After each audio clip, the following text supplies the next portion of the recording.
সকালবেলা ঘুম থেকে উঠেই এই যে আশেপাশে কাজ সারতে চলে আসলাম। বিছানা কিন্তু গুছাইনি, মেয়েও ঘুমাচ্ছে আর বাবাও ঘুমাচ্ছে, তো ঝটাপট করে কাজ সারার চেষ্টা করছি। পুজোর এই কদিনে বরমশাই পুরো বাড়িতেই, ছুটি, কাজ নেই, খুব কম, মানে হটনট একটা ধরো ফোন আসলো, একটা কাজ হলো এরকম, তাও বেশিরভাগই এখন বাড়িতেই রয়েছে।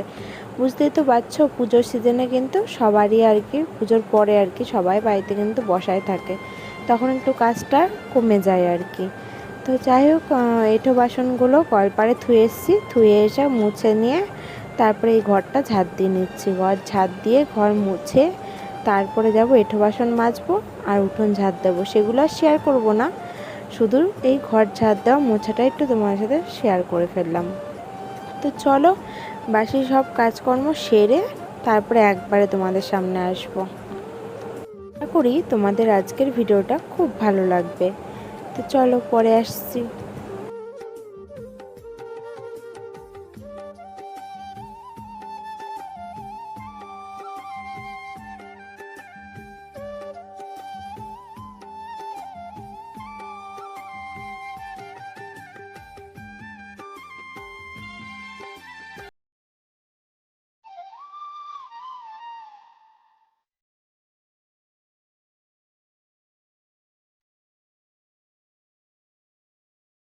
বন্ধুরা, আমি সুমনা, আমার একটি নতুন ব্লগে তোমাদের অনেক অনেক স্বাগত আর অনেক অনেক ভালোবাসা দিয়ে আজকে ভিডিওটা শুরু করছি। আশা করি তোমরা সবাই ভালো আছো, সুস্থ আছো, তো আমরাও ভালো আছি। সকালবেলা উঠে এই যে মেয়ে দুষ্টুমি করা শুরু করে দিয়েছে। আপা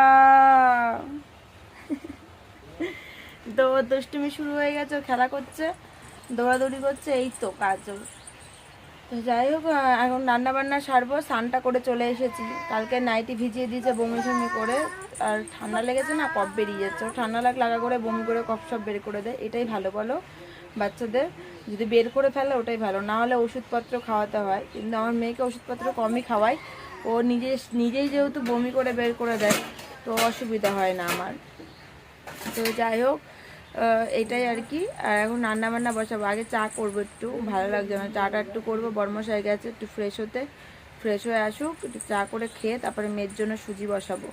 সব থেকে বড়ো কথা বলো তো কি, আজকে মেয়ের ইঞ্জেকশন আছে, ওই চিন্তায় আরও মাথা খারাপ হয়ে যাচ্ছে, ওই জন্য আরও তাড়াতাড়ি স্নান করে নিয়েছি সকাল সকাল।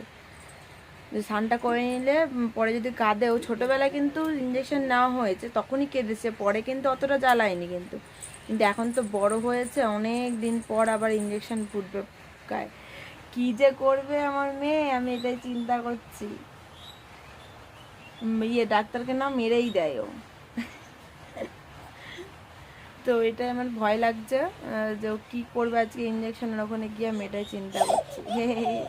ক্যামেরা দেখলে যে কি খুশি হয়ে যায়, বিশাল খুশি হয়ে যায়, বিশাল, তাই না মা? নিজেকে দেখতে পাবো বলে বিশাল খুশি হও না? ও মা না বলে। তো আজকে 11টার সময় ইঞ্জেকশন দিতে যাবো, আজকে বেলা হয়ে গেছে, 8:30 বাজে।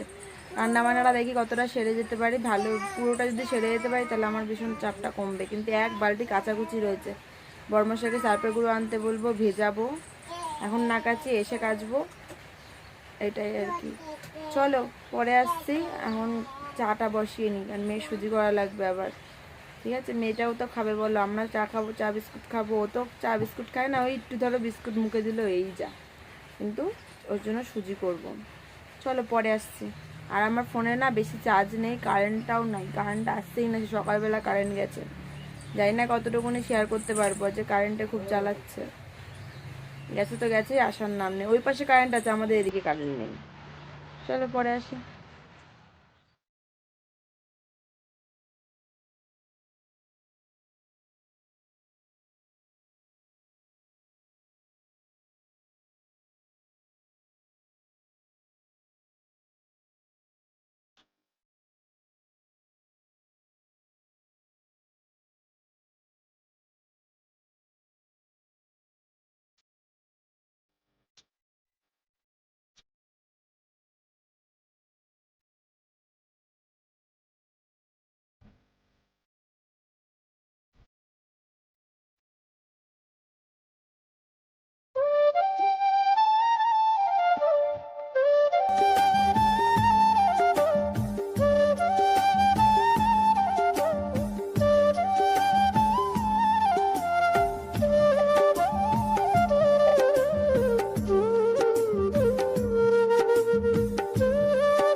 তো বড়মশাই বাজারে গেছিলো, বাজার থেকে বাজার করে নিয়ে চলে এসছে। তো এই যে মাছ নিয়ে এসছে, তো রুই মাছ নিয়ে এসছে, ওগুলো আর কি ধুয়ে নিয়ে এই যে বসিয়েও দিয়েছি। ধুয়ে নিয়ে এসছে বড়মশাই, কারণ বড়মশাই যেহেতু বাড়িতেই রয়েছে তো হাতে হাতে অনেকটাই কাজ এগিয়ে দেয় গো। তো এদিকে আমি রান্না বান্না করছি আর ওদিকে ও মাছটা ধুয়ে নিয়ে এসে দিয়েছি, ওই জন্য সঙ্গে সঙ্গে মাছ ভাজাটা বসিয়ে দিয়েছি।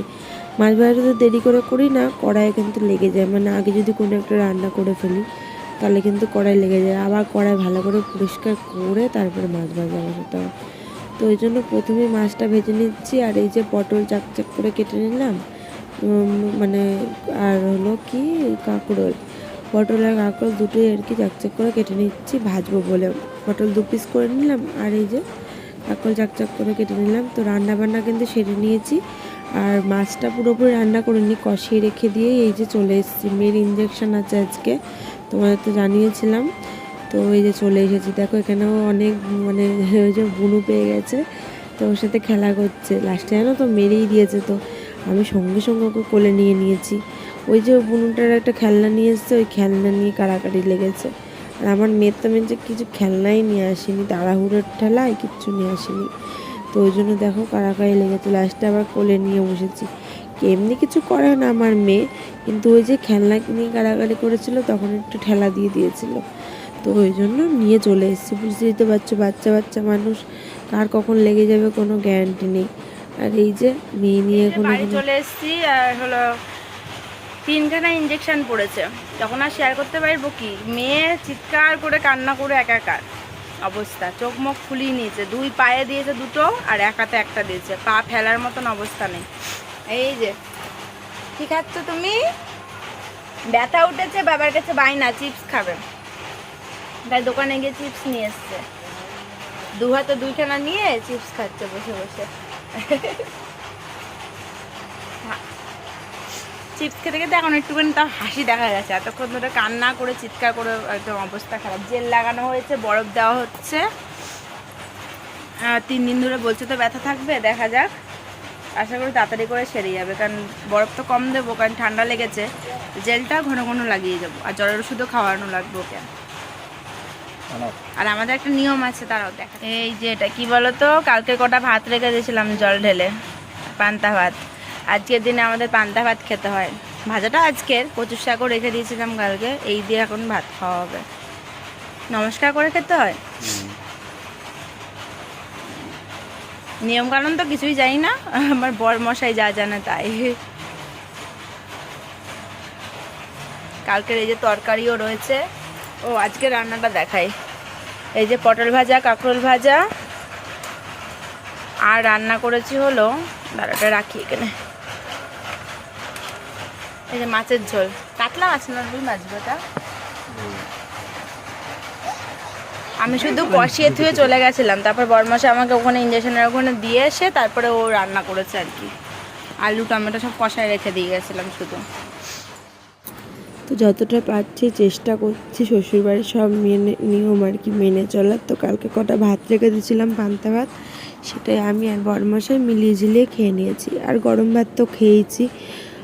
তো যাই হোক, মেয়েটা একটু ঘুমিয়েছে, তো ওই জন্য ওই ফাঁকে কাজগুলো সেরে নিচ্ছি। ঘুমিয়েছিল পাশে গিয়ে, আমিও একটু শুয়েছিলাম, শরীরটা ভালো লাগছিল না, তো তার জন্য। তো এখন উঠেছি, জামা কাপড়গুলো তুলে নিয়ে যাচ্ছি, দেখি তুলতে তুলতে মেয়ে উঠে গেছে। তো কী আর করা যাবে, তারপরে একটু মেয়েকে নিয়ে একটু বাইরে বেরোলাম, একটু ঘুরিয়ে নিয়ে তারপরে আবার ঘরে চলে গেলাম। ওই দেখো মেয়ে, দেখেছো দরজার সামনে দাঁড়িয়ে রয়েছে। চলো এখন আর আসবো না, জামা কাপড়গুলো ভাঁজ করা আজকেও দেখাবো না, বুঝলে তো। আমি মেয়ে নিয়ে ফাঁকে ফাঁকে ভাঁজ করে ফেলবো, একবারে আসবো তোমাদের সামনে হলো সন্ধেবেলা। বউকে না দিয়ে তুমি আগে খেয়ে নিচ্ছ? আগে নিজে খেয়ে পেট বাঁচাও, তারপরে তাই নাকি? নিজে খেয়ে তারপর পেট বাঁচিয়ে তারপর অন্য করে দেবা? হ্যাঁ, আমার সোনামাও খাচ্ছে, দেখো সোনামাকে দিয়েছে, আমাকে দেয়নি।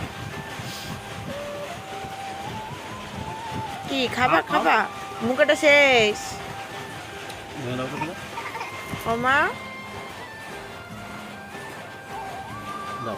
নাও, ভালো খেতে, ভালো। তাকাও আমার দিকে, ব্যথা কমে গেছে? না কমেনি, ব্যথা আছে, দেবে তো বাবা, মুখেটা শেষ করো। আর কি নিয়ে এসছো? কি আছে মধ্যে? আলুর চপ? মাঝে কই তেল ভরবে সামনের ও, মধ্যে। আলুর চপ।